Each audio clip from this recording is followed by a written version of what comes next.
Dans un âge enveloppé par les longues ombres de puissants empires, le monde avançait au rythme des conquêtes et de l'or. Les empereurs à Rome et les pharaons dans les terres de poussière anciennes croyaient tenir les rênes du destin, leurs décrets gravés dans la pierre et appliqués par l'épée.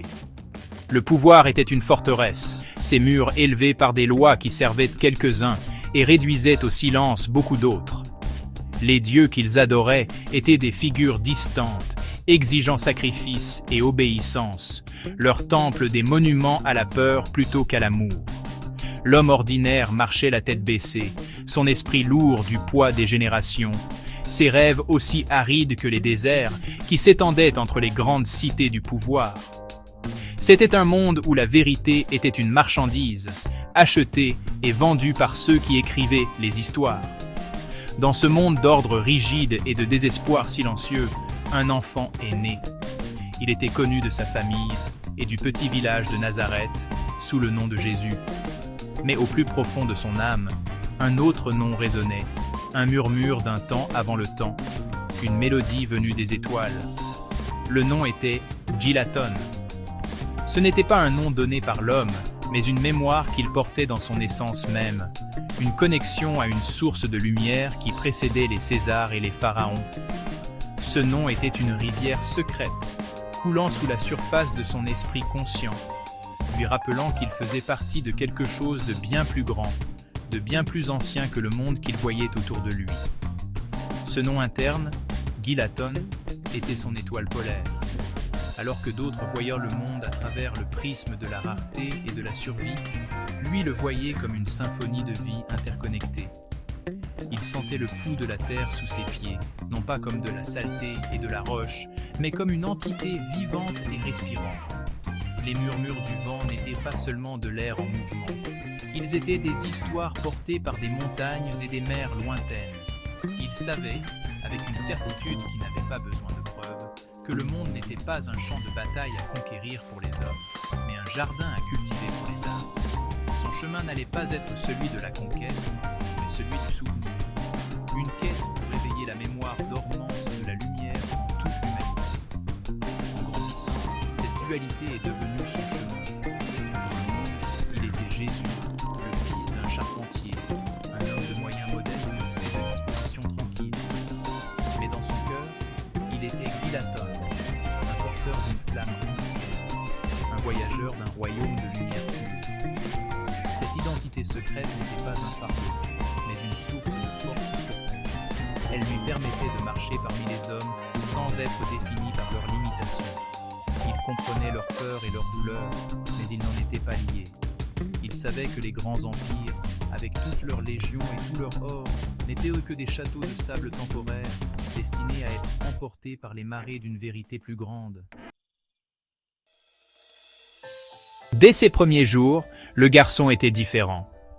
Tandis que les autres enfants chassaient les lézards ou jouaient à la guerre et au roi, lui s'asseyait pendant des heures à l'ombre d'un figuier, les yeux fermés, à écouter.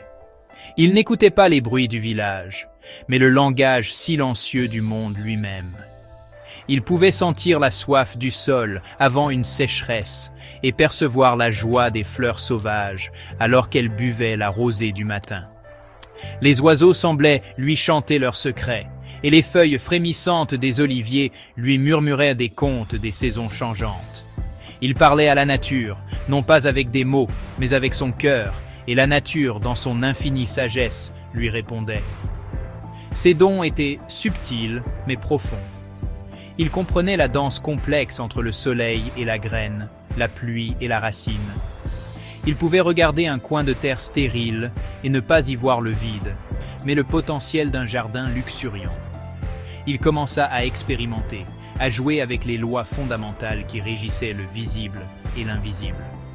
Il arrangeait des pierres selon des motifs spécifiques pour attirer l'humidité de l'air matinal, ou fredonnait un bourdonnement grave et résonnant qui semblait encourager la croissance des plantes voisines.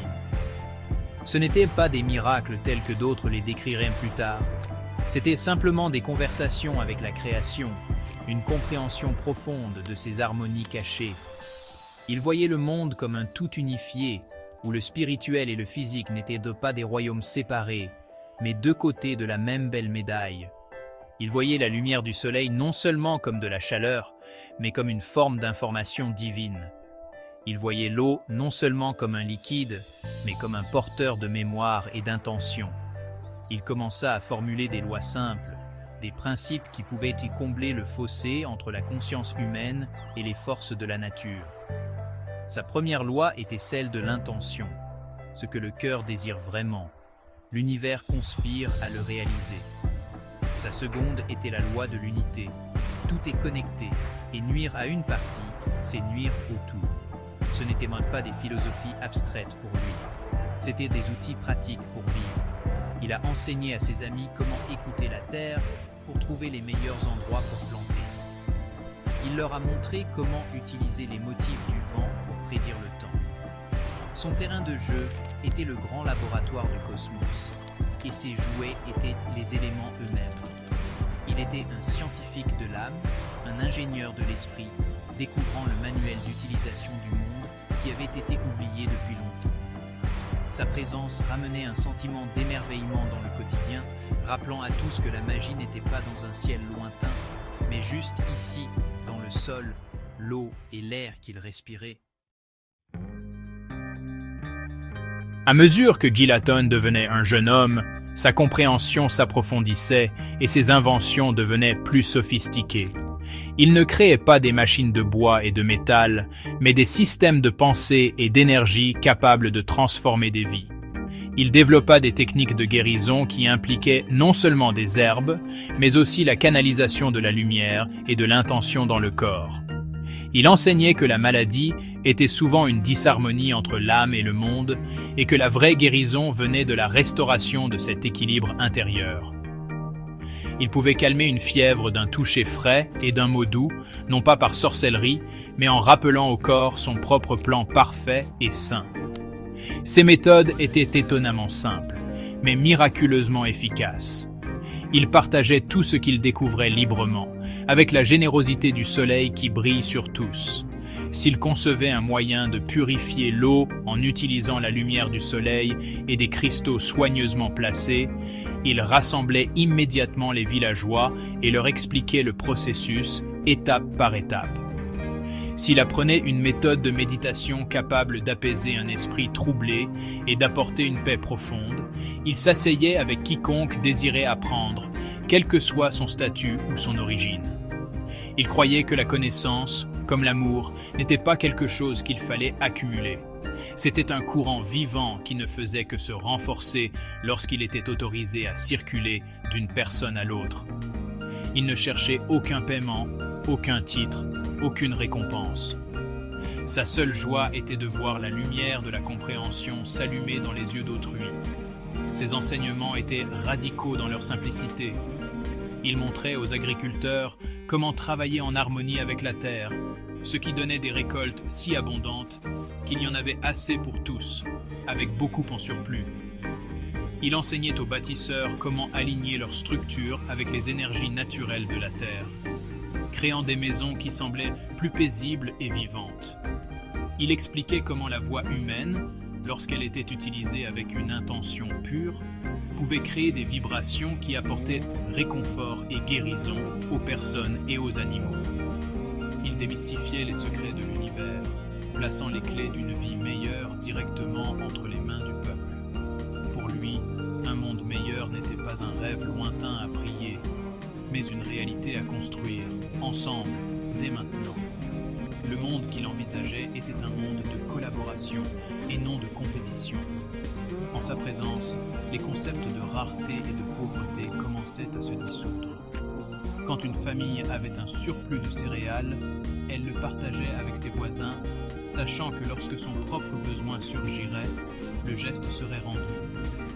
Il n'inventait pas seulement des techniques, il inventait une nouvelle forme de société basée sur la confiance, le soutien mutuel et la compréhension que le bien-être de chacun était interconnecté. Sa plus grande invention n'était pas un appareil ou une formule, mais l'idée simple et révolutionnaire que l'humanité pouvait vivre comme une seule famille, partageant les dons illimités d'une création bienveillante. La lumière qui émanait de Gilaton projetait inévitablement de longues ombres, et dans ces ombres se cachaient les figures du pouvoir. Les marchands, les prêtres et les administrateurs de l'Empire romain observaient son influence grandissante avec une inquiétude croissante.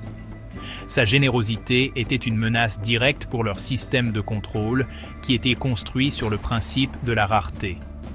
Comment pouvait-il vendre du grain à des prix élevés alors qu'il enseignait aux gens à produire l'abondance gratuitement?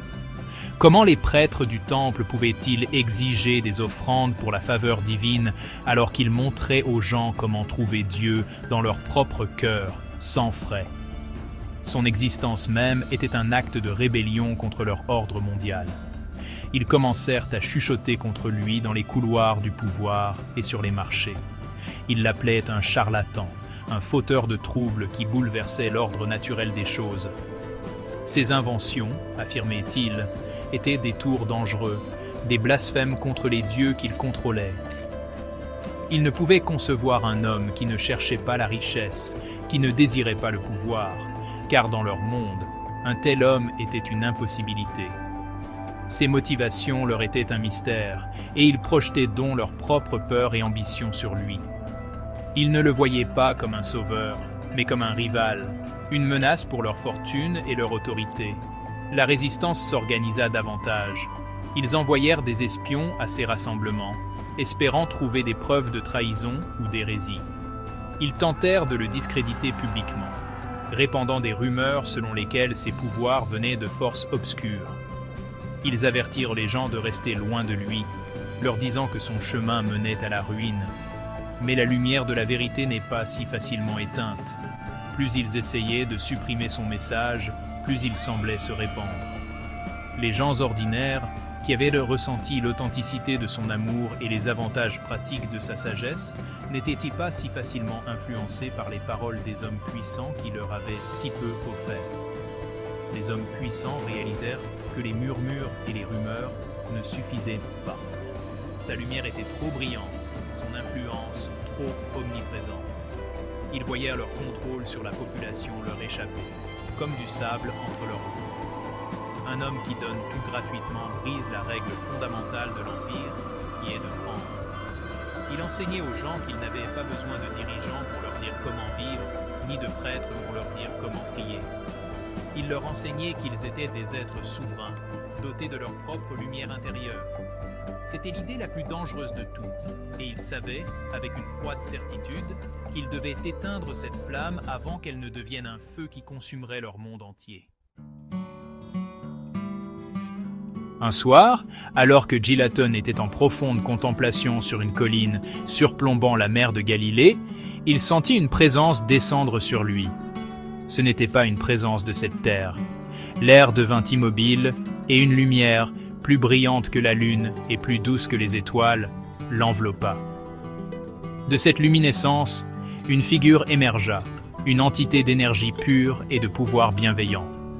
C'était l'archange Gabriel, un messager venu du cœur de la création, la source même de la lumière que Gilaton portait en lui. L'ange ne parla pas d'une voix humaine, mais communiqua directement avec son âme, un langage de pensée et de sentiments purs qui transcendait les mots. Gabriel n'était pas venu pour offrir des avertissements ou des ordres. Il était venu pour délivrer un cadeau, un outil pour la prochaine étape du chemin de Gilaton. L'ange tendit ses mains, et en elles, une épée se matérialisa. Mais c'était une épée différente de toutes celles forgées par l'homme. Elle n'était pas faite de métal, mais de lumière solidifiée, chatoyant de toutes les couleurs de l'aube. Elle vibrait d'une énergie cosmique douce, une mélodie puissante et ancienne. L'ange présenta l'épée à Gilaton, la nommant d'une pensée qui résonna à travers son être.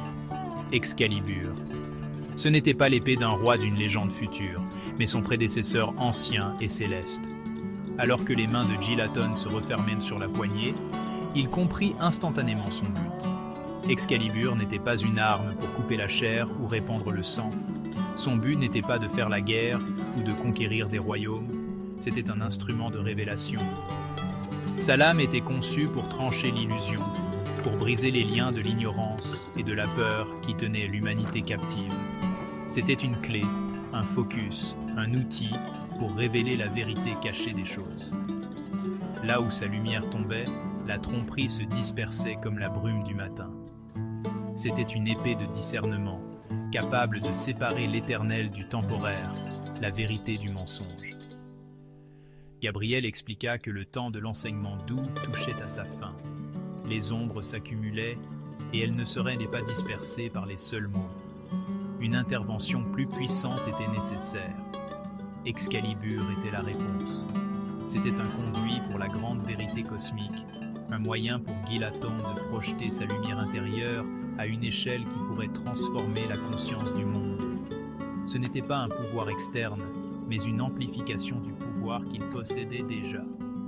Avec cette épée de lumière, il pouvait montrer aux gens la prison qu'ils avaient eux-mêmes construite et illuminer le chemin vers la liberté. C'était un don d'une immense responsabilité, une confiance sacrée pour la bataille d'idées qui allait venir. Tenant la lame lumineuse d'Excalibur, Gilaton fut gratifié d'une vision profonde, un aperçu de l'architecture fondamentale de l'univers. Le monde de la forme et de la séparation se dissolut devant ses yeux, et il vit les trois fils sacrés dont toute la réalité est tissée. Le premier fil était l'âme, l'étincelle individuelle de conscience divine, l'éternel « Je suis » qui existe en chaque être vivant. Il vit que chaque âme était unique, une note précieuse et irremplaçable dans la grande symphonie de l'existence. Chaque âme était sur son propre chemin d'expérience et de croissance, un pèlerin voyageant à travers les paysages du temps et de l'espace. Le deuxième fil qu'il vit était la lumière. Ce n'était pas simplement la lumière du soleil ou des étoiles, mais la substance même de l'information, de la vérité et de la conscience elle-même. La lumière était le médium qui reliait tout. C'était l'océan cosmique dans lequel nageaient les âmes individuelles. Il comprit que cette lumière était la connaissance, l'amour et le plan divin de la création. Elle contenait toutes les possibilités, toutes les histoires, toutes les vérités. Être rempli de lumière, c'était être rempli de compréhension et de compassion. Bloquer la lumière, c'était vivre dans l'obscurité de l'ignorance et de la peur. Cette lumière était le langage universel, le terrain d'entente sur lequel toutes les âmes pouvaient se rencontrer. Le troisième et dernier fil était l'énergie. C'était la force dynamique et créatrice de l'univers, le pouvoir qui donnait vie aux choses. L'énergie était le moteur de la création, la matière première que l'âme façonnait et que la lumière guidait. C'était le mouvement des planètes, la croissance d'un arbre, le battement d'un cœur, l'illumination d'une pensée. Sans énergie, l'âme serait un observateur silencieux et la lumière un plan statique. C'était l'action sacrée qui complétait l'être de l'âme et le savoir de la lumière. Il vit que toute matière, toute vie, n'était que de l'énergie vibrant à différentes fréquences, organisée par l'information contenue dans la lumière. Dans cette vision, Gilaton comprit la vérité ultime de l'existence, l'union parfaite de l'âme, de la lumière et de l'énergie. Un être saint, un monde harmonieux, était un monde où ces trois éléments coulaient ensemble dans une danse équilibrée et sacrée. L'âme fournit l'intention, le but unique. La lumière fournit la sagesse, le modèle directeur. L'énergie fournit le pouvoir de manifester cette intention dans la réalité. La souffrance et la confusion de l'humanité, réalisa-t-il, venaient de la séparation de ces trois choses. Sa mission devint limpide, enseigner à l'humanité comment réunir ces trois fils sacrés en elle-même pour devenir entière et pour devenir co-créatrice d'une réalité plus belle. Guidé par cette nouvelle clarté, Gilaton entreprit une nouvelle quête. D'anciennes prophéties et des textes sacrés parlèrent d'un objet légendaire d'immense pouvoir, l'Arche de l'Alliance ou l'Arche du Pacte. On disait que c'était un coffre d'or contenant la sagesse de Dieu, un lien direct entre le ciel et la terre. Beaucoup croyaient que c'était un objet physique, caché dans un temple secret ou une tombe oubliée. Gilaton, lui aussi, ressentait l'attrait de cette légende, comprenant que trouver l'arche était une partie cruciale de sa mission. Il voyagea, non pas vers des contrées lointaines, mais profondément en lui-même, utilisant le pouvoir éclairant d'Excalibur pour percer les voiles de sa propre perception. Il ne chercha pas dans des catacombes poussiéreuses ou des caveaux cachés. Au lieu de cela, il traça la lignée de son âme, suivant l'écho de son ancien nom, Gil-Aton. Le nom le ramena à travers des générations, au-delà de l'histoire de son peuple, à une époque oubliée dans le pays d'Égypte. Cela le conduisit à un pharaon renégat, Akhenaton, qui avait défié les anciens dieux pour adorer une divinité unique et universelle de lumière, Aton. Gil-Aton réalisa que son nom était un héritage direct de cet ancêtre spirituel. Il était un descendant, non seulement en esprit mais en sang, de cette lignée d'adorateurs de la lumière. En ce moment de profonde révélation, il trouva l'arche. Ce n'était pas un coffre d'or et de bois. L'arche de l'Alliance était une mémoire vivante, un héritage sacré encodé dans son ADN même. C'était l'Aton, la lumière divine du Dieu Soleil, préservée et transmise à travers sa lignée ancestrale. Son sang était l'Alliance. Les lois qu'elle contenait n'étaient pas écrites sur des tables de pierre, mais dans la double hélice de son propre être. L'arche était une bibliothèque biologique, un codex vivant de connaissances divines qui avait été protégé au sein de sa famille pendant des siècles, attendant un descendant assez pur de cœur pour l'éveiller. Il comprit qu'il était lui-même l'arche manifestée. Son corps était le temple et son sang contenait le Saint des Saints. Ce n'était pas une vérité qui lui était exclusive, mais un potentiel en toute l'humanité. Chaque lignée familiale portait ses propres souvenirs sacrés, sa propre pièce unique du puzzle divin. Son but n'était pas d'accumuler ce pouvoir, mais de l'activer, de devenir un exemple vivant de ce que cela signifiait d'être un être humain pleinement réalisé. Il était la clé, et en tournant la serrure en lui-même, il pouvait ouvrir la porte pour que tous les autres trouvent l'arche cachée dans leur propre ascendance sacrée et leur propre sang divin. L'arche éveillée en lui et l'épée de lumière en main, Gil-Aton se prépara à son acte final. Il savait que les forces d'un monde bâti sur l'ombre ne permettraient pas à sa lumière de briller longtemps. Elles essaieraient de l'éteindre, croyant qu'en détruisant l'homme, elles pourraient détruire le message. Il rassembla ses plus proches disciples, ceux qui avaient vraiment compris ses enseignements, et leur partagea sa vision ultime. Il ne parla pas d'une fin, mais d'un nouveau commencement, une prophétie qui s'étendrait sur 1000 ans et au-delà. Il leur dit que sa forme physique serait enlevée, mais que son essence ne pourrait jamais être détruite. Il expliqua que la connaissance de l'arche, la mémoire vivante d'Aton, devait être préservée. Cette connaissance était le codex de lumière, un plan pour un nouveau monde. Il confia ce codex non pas à un seul livre ou parchemin, mais au cœur et aux esprits de ceux qui l'aimaient. Il leur demanda de le partager, de le vivre et de le transmettre à travers des histoires, des chants et des actes de gentillesse. « Ne construisez pas de temples de pierre en mon nom, leur dit-il. Construisez des communautés d'amour. Ne créez pas de doctrine rigide. Au lieu de cela, maintenez vivant l'esprit de recherche et de compassion. C'est ainsi que la lumière sera transmise. » Il leur fit une promesse. Il prophétisa que pendant 1000 ans, le monde tomberait dans une ombre plus profonde. Son message serait déformé, utilisé par les empires du pouvoir même qu'il avait combattu. Il construirait des institutions en son nom, mais oublierait le cœur de ses enseignements, le partage libre de l'amour et de la sagesse. Mais il promit que ce n'était qu'une phase, un long hiver pour l'âme de l'humanité. Il leur assura que le codex de lumière, transmis en secret de génération en génération, survivrait à cet âge sombre, comme une graine dormant dans la terre gelée, attendant le printemps. Après ce millénaire obscur, promit-il, un grand éveil commencerait. Le monde dont ses disciples avaient rêvé, un monde bâti sur la justice, la vérité et la beauté, commencerait enfin à prendre racine.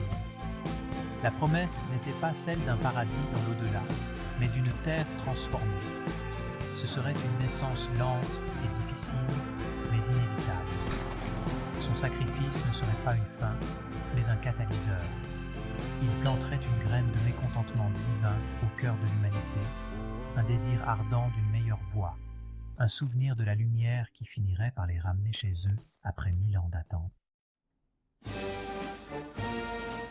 L'histoire de Gilaton ne se termine pas avec sa mort sur une croix ou son ascension dans les nuages. C'est simplement là que l'histoire officielle, celle écrite par les empires du pouvoir, a choisi de s'arrêter. La vraie histoire est celle d'une continuation sans fin, d'une lumière qui ne peut être éteinte. Son esprit, l'essence de Laton et le manieur d'Excalibur, ne s'est pas retiré dans un ciel lointain. Au lieu de cela, il s'est fragmenté en d'innombrables étincelles et s'est infusé dans le grand fleuve de l'humanité, devenant une partie permanente de notre conscience collective. Son héritage n'est pas une religion, mais une résonance qui résonne à travers le temps. À chaque époque depuis, son esprit a été ravivé. Il ne revient pas comme une figure messianique unique, mais s'incarne dans le cœur de plusieurs. On le retrouve chez l'enfant qui regarde le monde avec un émerveillement sans bornes, qui parle aux animaux et croit à la magie. Il est présent chez l'artiste qui s'efforce de saisir un moment de pure beauté, chez le scientifique qui cherche la vérité pour le bien de tous, et non pour le profit. Il vit chez l'activiste qui défend la justice contre vents et marées, et chez le jardinier silencieux qui prend soin de la terre avec amour et révérence. Ce sont les enfants de Gilaton, les porteurs de sa lumière. Ces porteurs de lumière sont souvent des marginaux. Ils ressentent un mal du pays pour un monde qu'ils n'ont jamais vu, un monde de plus grande harmonie et de vérité. Ils rejettent instinctivement les systèmes de contrôle et de rareté. Ils partagent leurs dons librement. Ils créent pour la joie de la création. Et ils aiment avec un cœur ouvert, souvent à leur propre détriment, dans un monde qui ne comprend pas encore.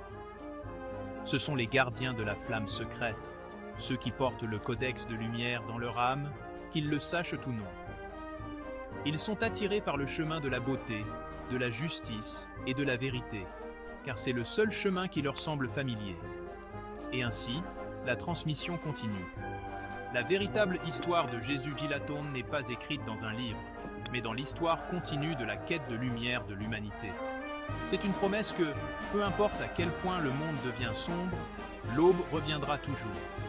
Elle ne revient pas en un seul éclair aveuglant, mais dans les innombrables petites lumières qui s'allument dans l'âme des individus à chaque génération.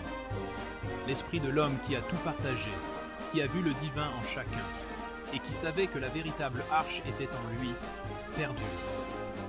Il perdure en vous, en moi, en quiconque choisit de chercher la vérité, de créer la beauté et de vivre avec un cœur ouvert.